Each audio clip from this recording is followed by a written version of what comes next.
सबको जय सिया राम। मैं आज रात में लाइव क्यों आया हूं, यह प्रायः लोगों को ज्ञात हो चुका होगा।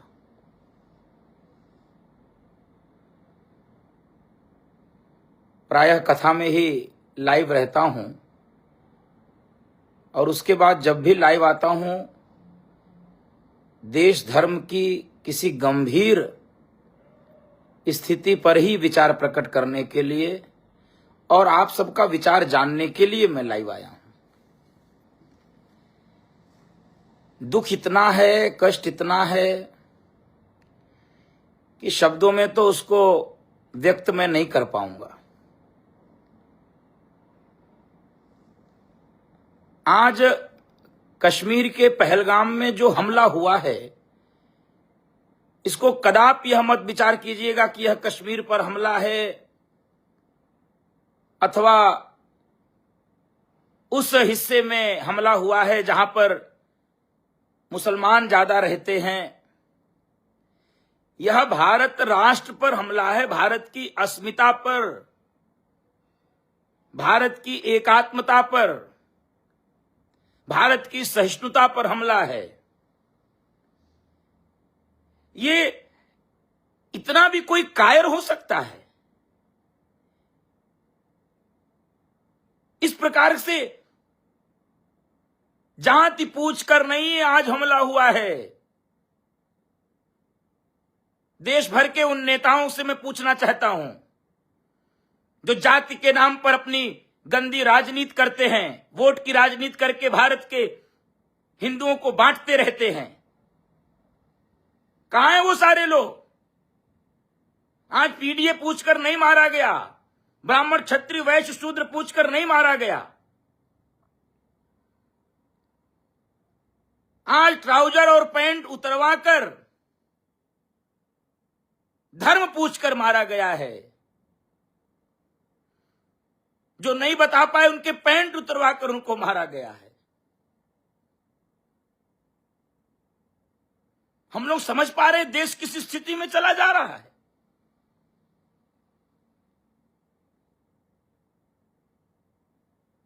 हर समय रोने वाले, हर विषयों पर रोने वाले, विधवा विलाप करने वाले नेता, राजनेता, मीडिया, सारे धर्माचार्य, सबको मैं, अनेक यूट्यूबर, अनेक सोशल मीडिया के इन्फ्लुएंसर कहां चले गए?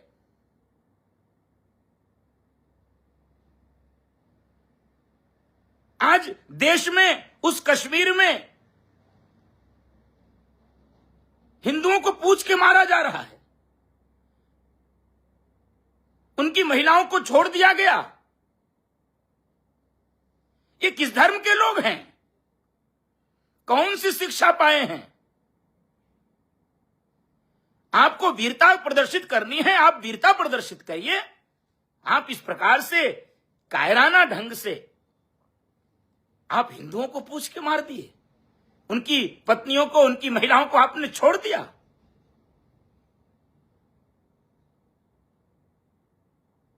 मैंने बंगाल के विषय में भी ये बात कही थी बंधुओं कि मारा जब भी जाएगा, हिंदू मारा जाएगा, काफिर समझ के मारा जाएगा।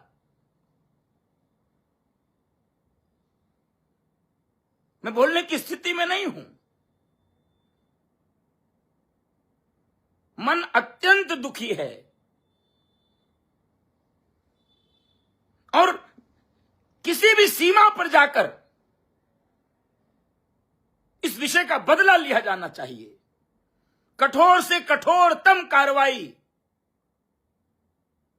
इनकी 7 पीढ़ियां याद रखें जो इन्होंने किया है। आज भारत की शांति को भंग करना चाहते हैं। लोग चढ़ चढ़कर बोलते थे आतंकवाद का धर्म नहीं होता। वो कहां है नेता? सब चूड़ियां पहनकर बैठे हैं।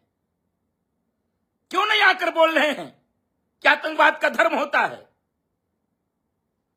कौन लोग गोली चला रहे थे? किनको मार रहे थे? क्यों मार रहे थे?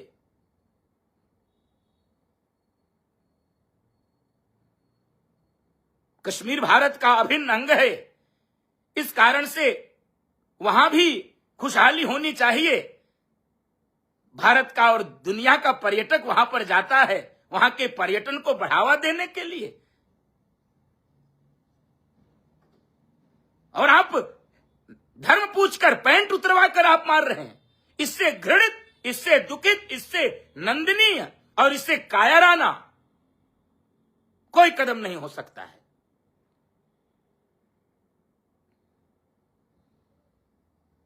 आकर बतावें ये सारे नेता जो पीडीए के नाम पर, अगड़े पिछड़े के नाम पर, दलित आदिवासी के नाम पर, जाट गुजर के नाम पर, ठाकुर बाभन के नाम पर, बनिया के नाम पर हिंदुओं को बांटते रहते हैं। आज जाकर पूछे किसको मारा गया वहां पर, किस बाभन और किस बनिया, किस ठाकुर, किस जाट, किस गुजर, किस दलित, किसको मारा गया? आज हिंदुओं को मारा गया वहां पर। मेरी श्रद्धांजलि तो है ही है जो लोग इस दुखद घटना में अपने प्राण को खो दिए, उनके परिवार वालों के प्रति मेरी सहानुभूति है, मेरी संवेदना है। व्यक्तिगत रूप से और रामायणम परिवार की ओर से सबके प्रति श्रद्धांजलि और परिवार के प्रति संवेदना व्यक्त करता हूं। जो कुछ भी मेरा परिवार कर पाएगा वो भविष्य में करेगा उन परिवारों के लिए। लेकिन विचार यह करना है हम लोगों को कि हम लोग कितने दिन तक सुरक्षित रह पाएंगे इस देश में।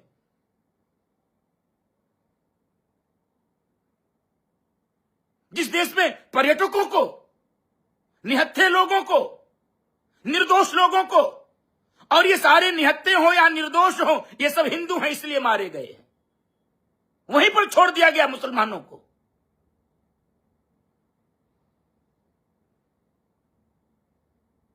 ये भड़ैती करने वाले नेता, ये वोट की गंदी राजनीति करने वाले नेता, सात सात पीढ़ियों के अपने व्यवस्था बनाने वाले नेता, बड़े बड़े प्राइवेट जेट से चलने वाले, कोठी और बंगलों में रहने वाले ये नेता, ये केवल भोले भाले हिंदू समाज को बांटकर अपने वोट की गंदी राजनीति से सत्ता हथियाना चाहते हैं। कहां मर गई सबकी नानी? क्यों नहीं आते हैं? क्यों नहीं बोल रहे हैं? करें अब प्रदर्शन, करें अब विरोध प्रदर्शन, करें अब रैली, निकालते क्यों नहीं है? अब कौन मारा गया है? कौन पूछेगा? आवे सड़क पर। अब घेरे, संसद का घेराव करें। कहां गई सुप्रीम कोर्ट? सुप्रीम कोर्ट को भी केवल सेकुलरिज्म का नया नशा चढ़ा हुआ है। किस चश्मे से वो संविधान की व्याख्या, कानून का पालन करवाना चाहते हैं, मेरी समझ से परे है। कौन सी विधि की पढ़ाई करते हैं?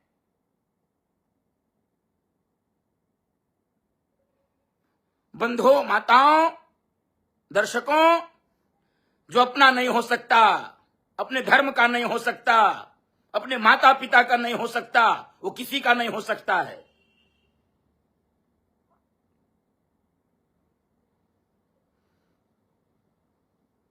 अभी भी समय है। समस्त हिंदू समाज से मेरी प्रार्थना, अभी भी समय। जागिए, अपने लोगों को जगाइए। ये जात के आधार पर ये देश के बांटने वाले कुत्सित नेताओं को भगाइए अपने पास से। जब ये जात की बात पूछे, इनको वो दंड दीजिए, इनका वो प्रतिकार कीजिए, इनकी वो उपेक्षा करिए, इनकी वो दुर्दशा कीजिए, इनकी 7 पीढ़ियां याद रखें।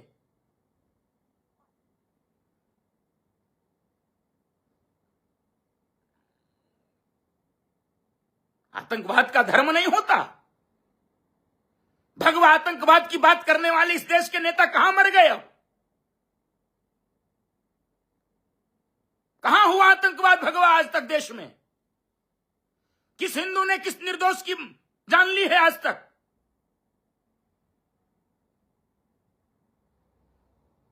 शर्म आती है। कौन से धर्म को मानने वाले ये लोग हैं?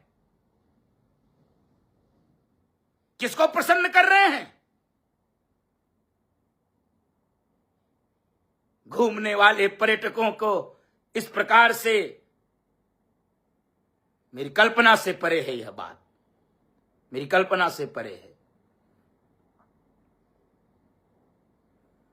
मैं बार बार आप सबसे निवेदन करूंगा, अभी भी अवसर है।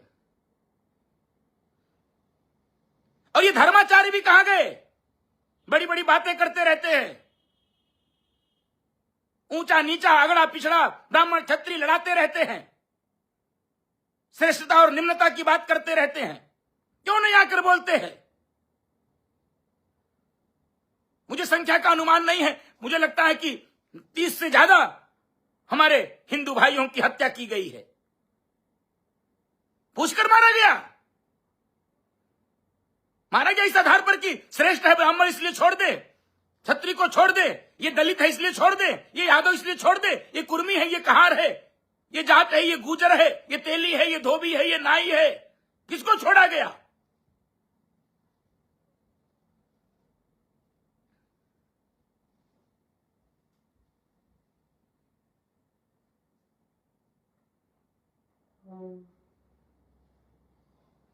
जात के नाम पे लड़ाने वालों को मेरी प्रार्थना है, अपने लोगों से, हिंदू समाज के लोगों से, जो चाहते हैं आपके बच्चों का भविष्य बना रहे, भारत सुरक्षित अखंडित रहे, उसकी संप्रभुता, उसकी स्वतंत्रता अक्षुण्ण बनी रहे, जात की घिनौनी राजनीति करने वालों को अब मुंह से बात नहीं होनी चाहिए, उनसे कठोर प्रतिकार किया जाए, इनको दरवाजे से भगाया जाए। जिस भाषा से समझते हो उस भाषा से इनको समझाया जाए। और भारत सरकार से भी मैं प्रार्थना ही नहीं करूंगा, समग्र हिंदू समाज की ओर से मैं ये निवेदन कर रहा हूं कि इतनी कठोर कार्रवाई इस घटना के बाद होनी चाहिए कि भारत से कम आतंकवाद समूल नष्ट हो जाए और इनकी पैरोकारी करने वाले कोई भी हो, नेता हो, पार्टी के लोग हो, जनता हो, उस पर भी वही राष्ट्रद्रोह का मुकदमा चलाकर उनकी भी 7 पीढ़ियों को याद दिलाया जाए कि आतंकवाद और आतंकवादियों की पैरवी करने वाले लोग भी उनसे कम दोषी नहीं है।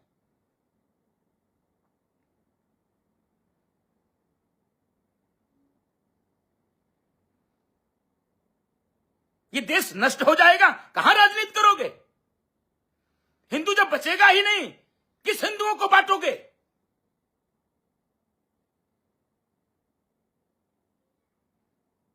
उन माताओं की चीख मैंने बाद में वीडियो के माध्यम से सुनी है।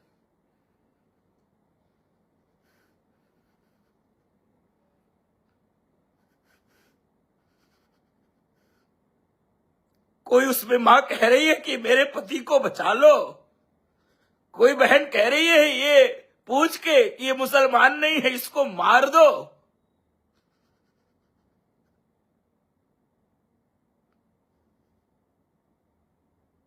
मुझे कल्पना भी नहीं हो रही है, ये दरिंदे हैं, ये किसी धर्म को मानने वाले लोग नहीं हैं, ये दरिंदे हैं और इनकी पैरवी करने वाले, मुझे पता है इस देश में न्यायालयों में खड़े हो जाएंगे, मूर्ख गद्दार दोगले हिंदू भी खड़े हो जाएंगे उनकी पैरवी करने के लिए।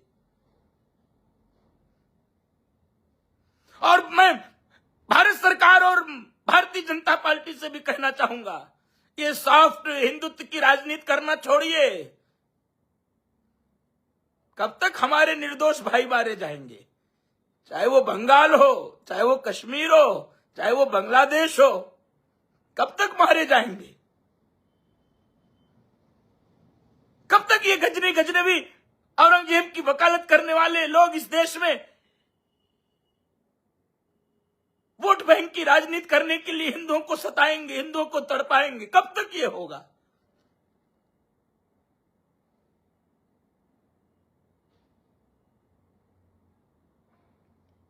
मैं जानता हूं फेसबुक पर, सोशल मीडिया पर बहुत सारे लोग मेरे कमेंट में ऐसे आएंगे जिनके कमेंट से, जिनकी वाणी से हमारे श्रोताओं को, हमारे दर्शकों को कष्ट होगा। लेकिन जाने दीजिए, इन्हीं के कारण आज हिंदुत्व संकट में है, देश संकट में है। आज देश संकट में है। बहिष्कार कीजिए, आर्थिक, सामाजिक, व्यवहारिक, बंद करिए मित्रता।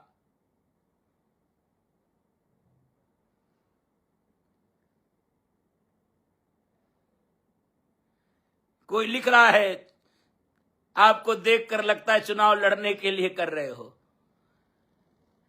अरे किसी की भावना के साथ खिलवाड़ मत करो। चुनाव लड़ने के लिए तुमसे मुझे अनुमति नहीं लेनी होगी।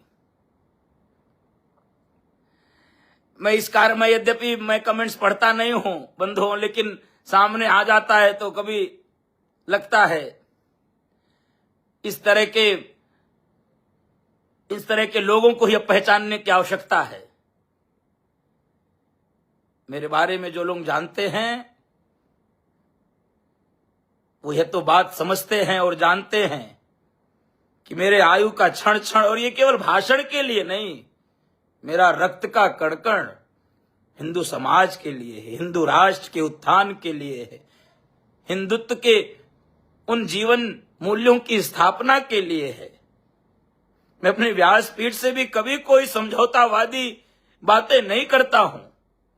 मैं कभी अपने मंच से जाति श्रेष्ठता निम्नता की बातें नहीं करता हूं। मैं विगत 12-13 वर्षों से व्यासपीठ से हिंदू समाज के शौर्य को जगाने के लिए लगातार प्रयत्नशील हूं। सारे जितने भी भाजपाई, सपाई, कांग्रेसी, बसपाई, तृणमूल, अन्ना द्रमुक, दुनिया भर की पार्टियां इस देश में राजनीति करती हैं। पूछिए, सबसे पूछा जाए, आवे सड़कों पर, ये आवे सारे देश के नेता आतंकवाद के विरोध में और इस इस्लामिक कट्टर आतंकवाद के विरोध में आकर प्रदर्शन करें। पूरी दुनिया ये देखना चाहती है कि कौन लोग भारत में इस्लामिक आतंकवाद के विरोध में हैं और कौन लोग मौन समर्थन या प्रत्यक्ष समर्थन में है। देश की जनता देखना चाहती है। इतनी कठोर कार्रवाई होनी चाहिए, इतनी कठोर कार्रवाई मैं बार बार कह रहा हूं। भारत सरकार से, देश के गृह मंत्री, गृह मंत्रालय और देश की सेना से मेरी हाथ जोड़कर प्रार्थना है, बिना कुछ विचार किए इनके ऊपर ऐसी कठोर कार्रवाई कीजिए, इनकी 7 पीढ़ियां याद करें। अभी वो उस घटना पे मरहम नहीं लग पाया था जो दर्शनार्थियों को वैष्णो देवी और यात्रा करने वाले दर्शनार्थियों को मारा गया था। आज की और पुलिस के, सेना के वेश में आकर ये कायर है, ये कायर लोग हैं। इनको जहन्नुम में भी जगह नहीं मिलने वाली है।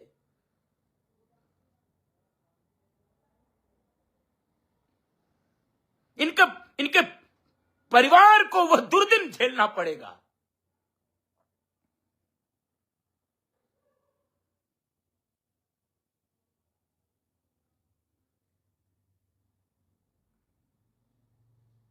हिंदू समाज, मेरी बार बार प्रार्थना है, यदि अभी भी हम नहीं जागे, नहीं चेते, ये बहुत कठिन समय आ जाएगा देश के लिए, बहुत कठिन समय आ जाएगा। मैं बोलने में भी असमर्थ हो रहा हूं। मुझे उन अपने भाइयों की पीड़ा को मैं आत्मसात कर रहा हूं जो बेचारे पर्यटक थे,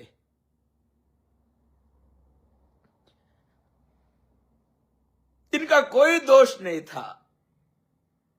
भारत के मुकुट भारत के मुकुट कश्मीर में घूमने गए रहे होंगे।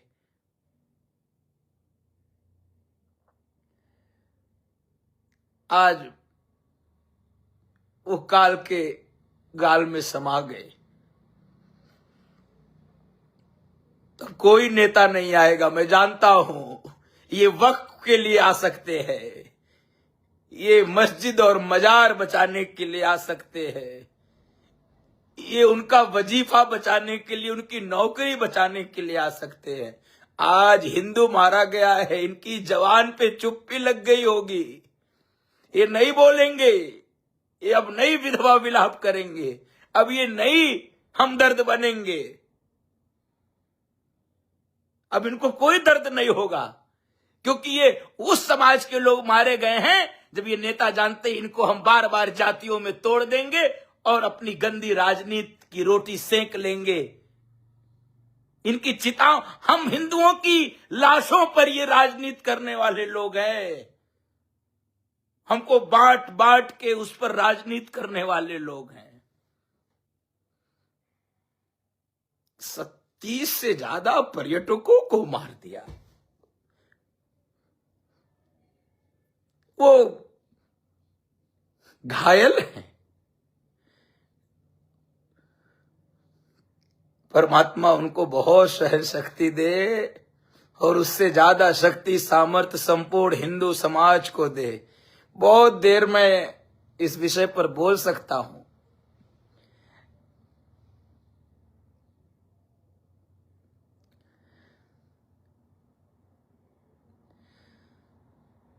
बस मेरी प्रार्थना आप सब से है, आप सब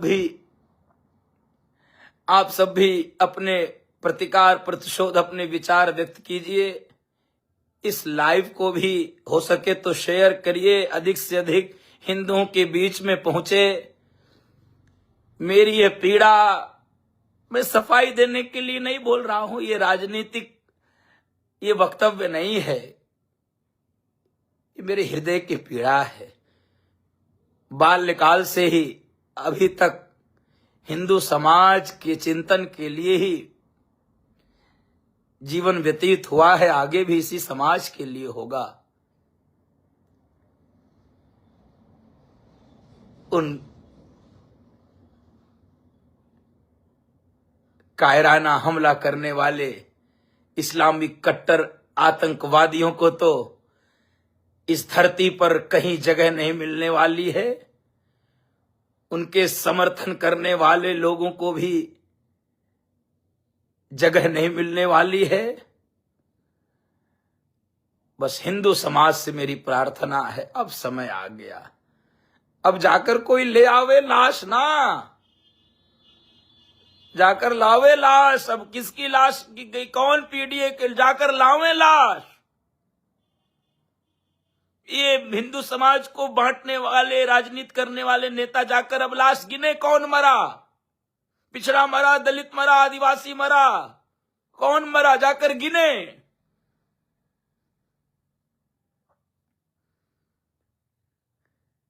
दो ही रास्ता है। जिस स्थिति में आज का यह कायराना हमला हुआ है, दो रास्ता है। या तो यह देश अब सब इस्लाम स्वीकार कर ले, या तो संपूर्ण हिंदू समाज संगठित होकर, सबल होकर इसकी कठोर प्रतिक्रिया दे और जिस सीमा तक जाना पड़े उस सीमा तक जाए।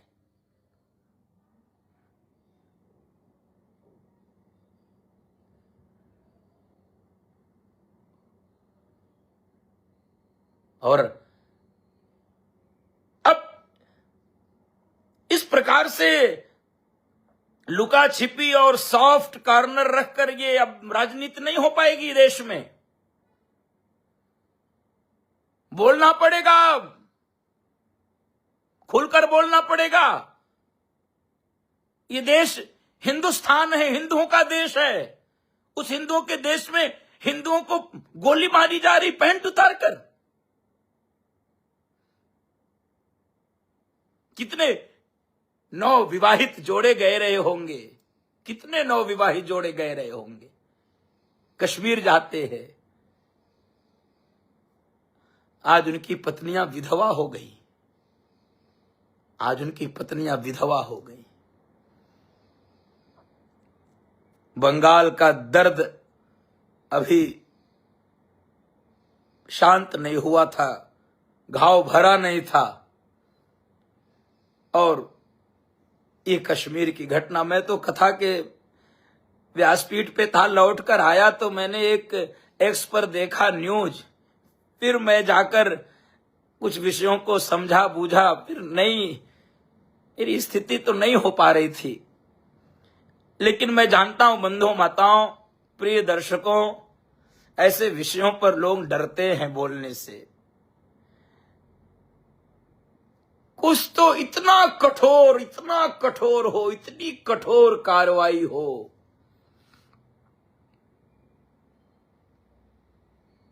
कि अब सोचने से भी इनकी 7 पीढ़ियां कांपे इस प्रकार का काम करने के लिए। 7 पीढ़ियां कांपे।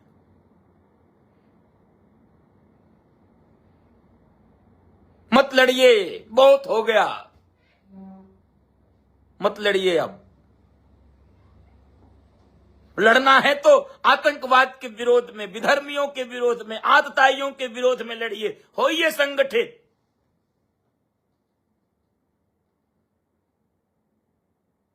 अगड़ा पिछड़ा के नाम पे कब तक हमको लड़ाया जाएगा, और हम लड़ते रहेंगे। हमारी कितनी सुदृढ़ रचना है।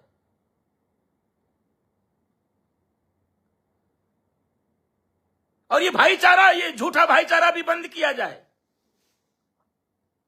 कौन सा भाईचारा, कौन सा भाईचारा? हम भाईचारा निभावें और हमको चारा बनाकर खाया जाए? कब तक भाईचारा निभाएंगे? कब तक ये रोना रोएंगे कि सब जगह उनका कब्जा हो गया? आप देखिएगा पूरी सोशल मीडिया और पूरे देश के समाचारों को उठाकर कितने लोगों ने विरोध किया इस प्रकार की घटनाओं का।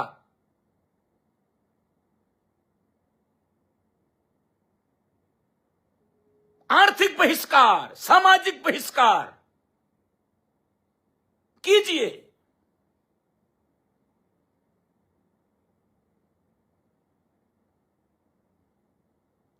हम लोग भाईचारा निभा रहे हैं, हमको मारा जा रहा है।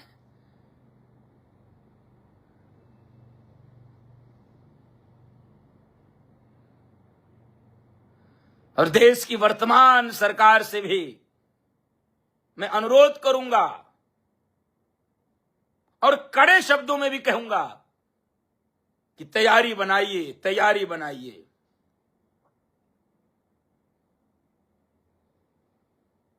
तैयारी बनाइए इस इस्लामिक कट्टर आतंकवाद को समूल नष्ट करने के लिए। वर्तमान सरकार से अपेक्षा है, भारतीयों की,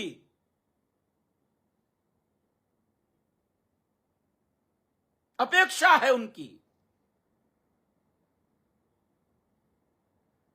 कोई जाति की गणना कराना चाहता है, कोई अगड़े पिछड़े के नाम पे, दलित के नाम पे लड़ा रहा है, कोई मुसलमानों का माई बाप बनकर सुप्रीम कोर्ट तक लड़ रहा है, वक्फ के पक्ष में वोट दे रहा है। बहुत लंबी बातें की जा सकती हैं इन विषयों पर। मुझे लगता है आप सबकी भी नींद उड़ गई होगी, आप सब भी अत्यंत पीड़ा में होंगे,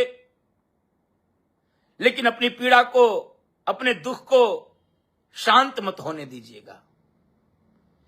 इस ज्वाला को अब भभकने दीजिएगा। ये जो निर्दोष हिंदू मारे गए हैं और इन आतंकवादियों के द्वारा मारे गए हैं, ये सामान्य घटना नहीं है, ये बहुत बड़ी घटना है, बहुत बड़ी घटना है। आज भी इस देश में पर्याप्त ऐसे लोग रहते हैं, इस देश में रहते हैं, इस देश का खाते हैं, इस देश में पीते हैं, इस देश का पहनते हैं, इसी देश में प्राण भी छोड़ते हैं, लेकिन इस देश से उनका कोई लेना देना नहीं, इस मातृभूमि से, इस भारत से उनका कोई प्रेम नहीं है, उनका कोई लगाव नहीं है, उनकी कोई आत्मीयता नहीं है। उनको पहचानने की आवश्यकता है और उनको पहचान कर निकाल कर उनको दंडित करने की आवश्यकता है।